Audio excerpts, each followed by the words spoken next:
जिन माननीय सदस्यों को आज नियम 377 के अधीन मामलों को उठाने की अनुमति प्रदान की गई है, वह अपने विषयों के अनुमोदित पाठ को 20 मिनट के अंदर व्यक्तिगत रूप से सभा पटल पर रख दें। जी चेयरपर्सन सर, मैं एक अनुरोध करना चाहता हूं कि आज के जो संशोधित कार्य सूची में जो आइटम 22 पे जो लिस्टेड है, उसकी बजाय जो 23rd और 24 पे the government of national capital territory of Delhi amendment bill 2023 ये पहले ले लिया जाए, ये हमारा अनुरोध है आपसे। ठीक है, सभा की सहमति। ठीक है, सभा की सहमति है जी। Now item number 23 Shri Adhir Ranjan 23 और 24 को एक साथ ले रहे हैं। हाँ, आइए Adhir ji, I will wait. Yes please, please join, please join, please join. Yes yes, thank you. Shri Adhir Ranjan Chowdhury जी।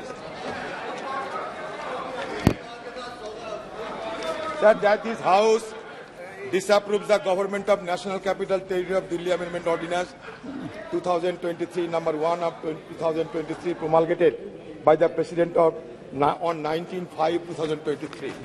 जी, माननीय मंत्री जी, प्लीज बैठिए, बैठिए प्लीज। महोदय, मैं प्रस्ताव करता हूं कि दिल्ली राष्ट्रीय राजधानी राज्य क्षेत्र शासन अधिनियम 1991 के अधिनियम का और संशोधन करने वाले विधेयक पर विचार किया जाए। माननीय महोदय, जब इसको संसद के सामने मेरे साथी नित्यानंद जी ने पेश किया, तब थोड़ा शोर शराबा भी हुआ।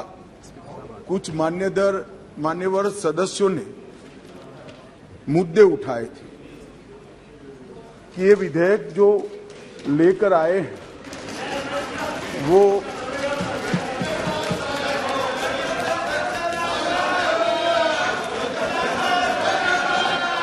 ऐसे ही सदन चलाओ तो अच्छा लगता है।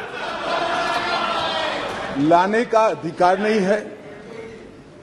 संविधान के तहत संसद की कॉम्पिटेंसी पर भी सवाल उठाए गए हैं। और दूसरा ये मुद्दा उठाया गया कि ये विधेयक जो लेकर मैं इस सदन के सामने उपस्थित हुआ हूं, वो विधेयक सुप्रीम कोर्ट के जजमेंट के भावनाओं के विरुद्ध है।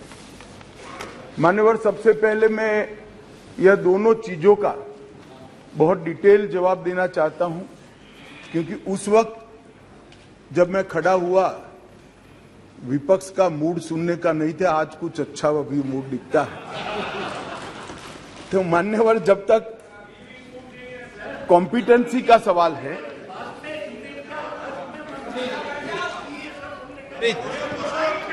प्लीज माननीय मान्यवर, जहां तक कॉम्पिटेंसी का सवाल है, संघ राज्य क्षेत्र का प्रशासन संविधान के भाग 8 में उल्लेखित प्रावधानों के तहत आता है। अनुच्छेद 239 से 242 तक इसकी कार्यरीति को संविधान में वर्णित किया गया है। और अनुच्छेद 239 के ए में विशेष प्रावधान किए गए हैं, जिसके तहत दिल्ली विधानसभा सहित एक संघ शासित प्रदेश है। तो दिल्ली ना तो पूर्ण राज्य है, ना संघ शासित प्रदेश है, ना संघ शासित प्रदेश विथ असेंबली। क्योंकि ये राजधानी क्षेत्र है, इसको ध्यान में रखते हुए 239A में इसका एक विशेष प्रावधान संविधान के तहत किया गया है। इसकी डिटेल बात मैं बाद में बताऊंगा। अब कहा कि भारत सरकार को इसके बारे में कानून बनाने का अधिकार नहीं है, ऐसा विषय कुछ सदस्यों के द्वारा रखा गया। मैं इस सदन का ध्यान अनुच्छेद 239A 3B की तरफ दिलाना चाहता हूं। 239 AA3B बहुत स्पष्ट है। इसके तहत इस संसद को दिल्ली संघ राज्य क्षेत्र या इसके किसी भी भाग के बारे में उससे संबंधित किसी भी विषय पर कानून बनाने का पूर्ण अधिकार प्राप्त है। इसलिए कुछ सदस्यों ने जिस बात को इंट्रोडक्शन के वक्त यहां उठाने का प्रयास किया था, मेरा दायित्व बनता है, उस वक्त माहौल ठीक नहीं था, तो आज इसका मैं ढंग से जवाब दूं। मान्यवर, कुछ सदस्यों ने यह भी कहा, हाथ में सुप्रीम कोर्ट के जजमेंट रखकर, कि ये सर्वोच्च अदालत के आदेश के उल्लंघन कर इसको लाया गया है। मैं वो सभी सदस्यों को विनती करना चाहता हूं कि आपने सर्वोच्च अदालत के आदेश का अपने मनपसंद हिस्सा ही पढ़ा है। जब सर्वोच्च अदालत के आदेश को सदन में कोट करते हैं तो संपूर्ण आदेश का अध्ययन होना जरूरी है। उसका दूसरा हिस्सा भी पारदर्शिता के साथ सदन के सामने रखना चाहिए।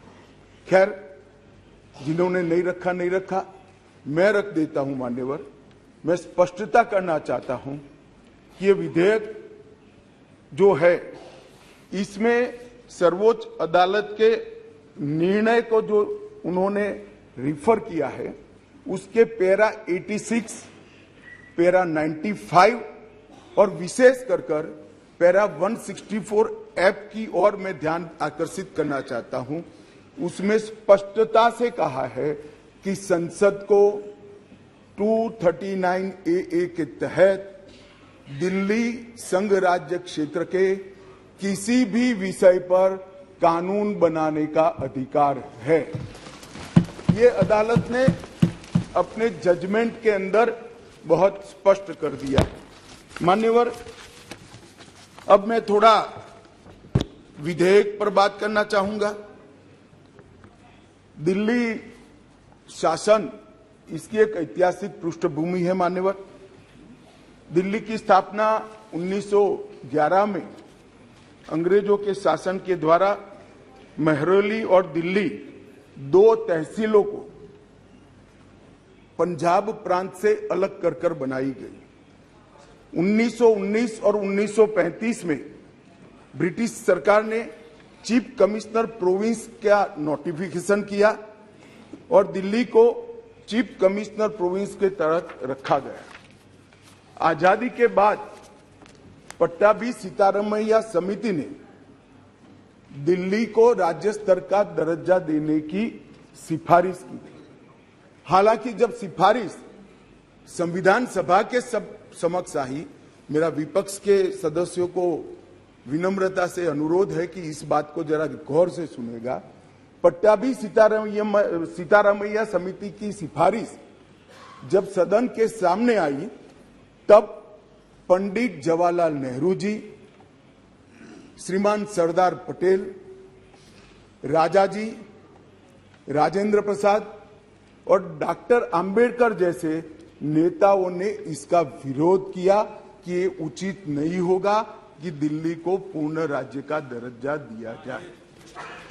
मैं फिर से एक बार रिपीट करता हूं, किस किसने विरोध किया था। पंडित नेहरू ने किया था, सरदार पटेल ने किया था, राजा जी ने किया, राजेंद्र प्रसाद जी ने किया और अंबेडकर जी ने भी इसका विरोध किया था। और उस वक्त पंडित नेहरू जी के एक चर्चा के हिस्से को मैं सदन के सामने रखना चाहता हूं। 2 साल पहले सदन ने एक समिति, सीतारामैया समिति की नियुक्ति की और अब जब रिपोर्ट आया है तब दुनिया बदल गई है, भारत बदल गया है और दिल्ली काफी हद तक बदल गई है। इसलिए दिल्ली में हुए इन परिवर्तनों की परवाह किए बगैर उस समिति की सिफारिशों को स्वीकार नहीं कर सकते और स्वीकार करना वास्तविकता से पूरी तरह मुंह मोड़ लेना होगा। एक समय तो नेहरू जी ने संविधान सभा के सदस्यों को यहां तक कहा कि चूंकि नई दिल्ली में 3/4 संपत्ति केंद्र सरकार की है, इसलिए तर्कसंगत यही होगा कि इसको केंद्र के अधीन रखा जाए। बाद में जब अंबेडकर जी ने समापन किया, तब उन्होंने कहा, जहां तक दिल्ली का सवाल है, हमें ऐसा लगता है कि भारत की राजधानी के रूप में शायद ही किसी स्थानीय प्रशासन को मुक्त अधिकार यहां दिए जा सकते हैं। संयुक्त राज्य अमेरिका और ऑस्ट्रेलिया में जो राजधानी के क्षेत्र है, इसकी मिसाल भी उन्होंने वहां दी और उन्होंने कहा कि इसके लिए एक अलग व्यवस्था करनी चाहिए और संविधान सभा में इस पर जोड़ना चाहिए। खैर, मैं इसलिए कहता हूं कि आप जिस चीज का विरोध कर रहे हैं, ये सिफारिश किसकी थी ये आपको मालूम होना चाहिए। ये पंडित नेहरू की सिफारिश थी। मान्यवर, मैं उसके बाद में 1991 में सी स्टेट एक्ट के द्वारा दिल्ली को विधानसभा दी गई, परंतु 56 में राज्य पुनर्गठन आयोग की सिफारिशों पर दिल्ली की विधानसभा हटाकर उसको संघ राज्य घोषित किया गया। लगभग 3 दशक तक ये व्यवस्था चलती रही। 87 में सरकारिया कमेटी बनी, जो बाद में बालाकृष्णन कमेटी के रूप में जानी गई, और 91 में 69वां संविधान संशोधन किया गया और इसके बाद दिल्ली राजधानी राज्य क्षेत्र शासन अधिनियम 1991, जिसमें मैं आज संशोधन लेकर आया हूं, इसको इस महान सदन ने पारित किया गया। और वही विधेयक के अंदर, संविधान संशोधन के अंदर 239A, जिसका मैंने जिक्र किया, उसमें इस संसद को राजधानी क्षेत्र के किसी भी हिस्से के लिए और किसी भी कार्य के लिए कानून बनाने के लिए संपूर्ण अधिकार संसद को देने का काम किया गया। मान्यवर, समस्या कहां से समाप्त शुरू हुई? 1993 से व्यवस्था चली आ रही थी। कभी भारतीय जनता पार्टी सत्ता में आई, कभी कांग्रेस पार्टी ने शासन किया, कभी ऊपर कांग्रेस का शासन था तब हमारी सरकार थी, तो कभी ऊपर कांग्रेस की सरकार थी तब नीचे हमारा शासन था, मगर कोई झगड़ा नहीं हुआ था, सब कुछ ठीक चल रहा था, क्योंकि किसी की मंशा अधिकार हथियाने की नहीं थी, सेवा करने की। कांग्रेस पार्टी ने भी भाजपा के साथ झगड़ा नहीं किया, भाजपा ने भी कांग्रेस सरकार के साथ झगड़ा नहीं किया, और बहुत अच्छे से चल रहा था, कोई डिस्प्यूट नहीं, कोई झगड़ा नहीं। 1915 में स्थिति बदली और यहां 2015 में यहां स्थिति बदली और यहां एक ऐसे दल की सरकार आई जिसका मकसद, मुझे कोई झिझक नहीं है कहने में, जिसका मकसद सेवा करना है ही नहीं, झगड़ा करना। माननीय अध्यक्ष जी अनेक पार्टियों के मुख्यमंत्री रहे, अनेक पार्टियों की मिलीजुली सरकार रही, शुद्ध रूप से सरकार रही, मगर राष्ट्र सेवा करने में और जन सेवा करने में किसी भी पार्टी को कोई दिक्कत नहीं आई। मैं बाद में बात करूंगा क्या दिक्कत है वो, उसकी भी डिटेल बात करूंगा, प्रॉब्लम क्या है वो। प्रॉब्लम ट्रांसफर पोस्टिंग के अधिकार का नहीं है, विजिलेंस को कंट्रोल में लेकर बंगला जो बना दिया है, इसका सत्य छुपाना है। जो भ्रष्टाचार हो रहा है, इसका सत्य छुपाना है। मान्यवर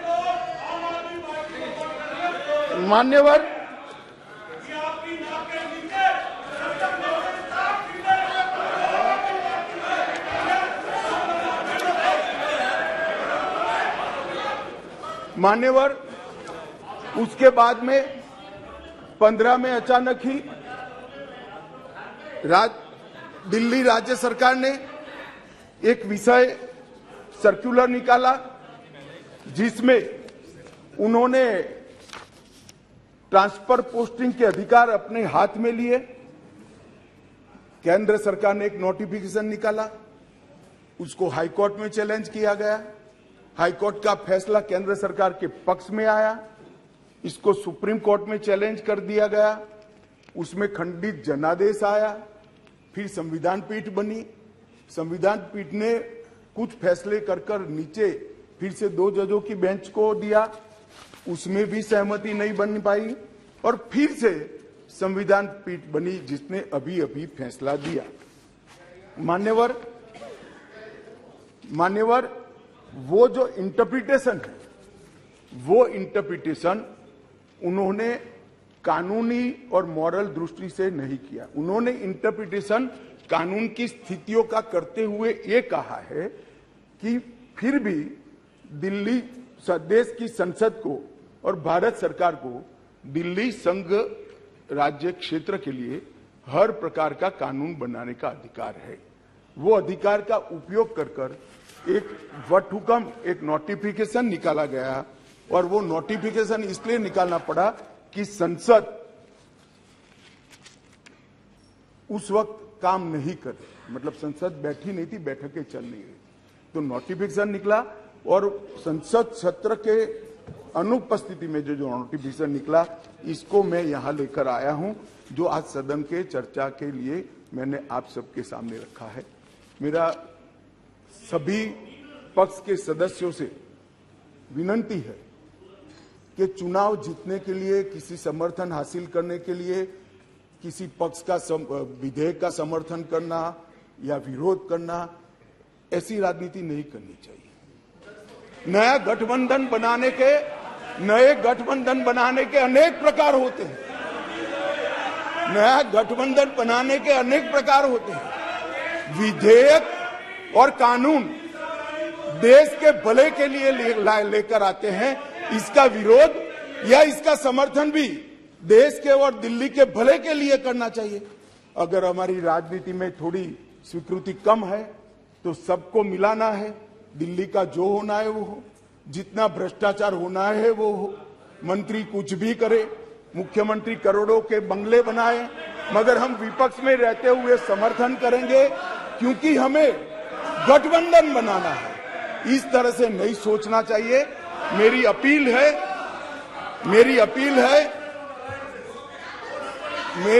है विपक्ष के सदस्यों को कि आप दिल्ली की सोचिए, अलायंस की मत सोचिए। अलायंस से फायदा नहीं होने वाला है। अलायंस होने के बाद भी पूर्ण बहुमत से नरेंद्र मोदी प्रधानमंत्री बनने वाले हैं। इसलिए ये अलायंस के कारण जनता के हितों की बलि मत चढ़ाइए। जनता सब देख रही है। अलायंस कर आप अगर ऐसा सोचते हो,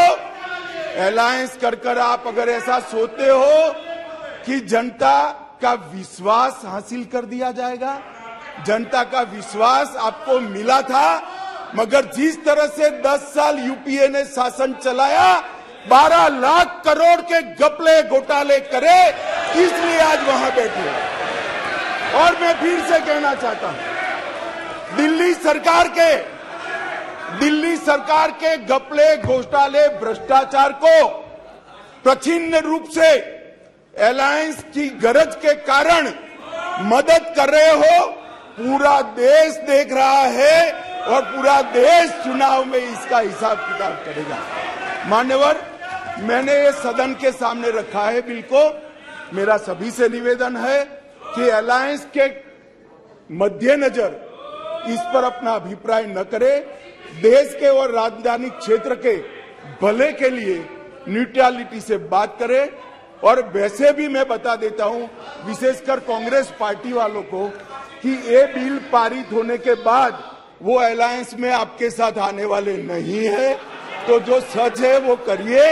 इतना अपील करके मेरी बात को समाप्त करें।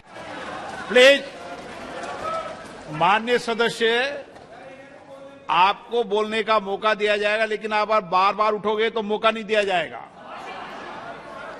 ये सदन है, सभी मान्य सदस्यों आग्रह, आपको मौका दिया जाएगा, आप एक पार्टी के हो और आपको मौका देंगे, लेकिन बीच बीच में नहीं उठते हैं, नहीं तो आपका समय खत्म हो जाएगा।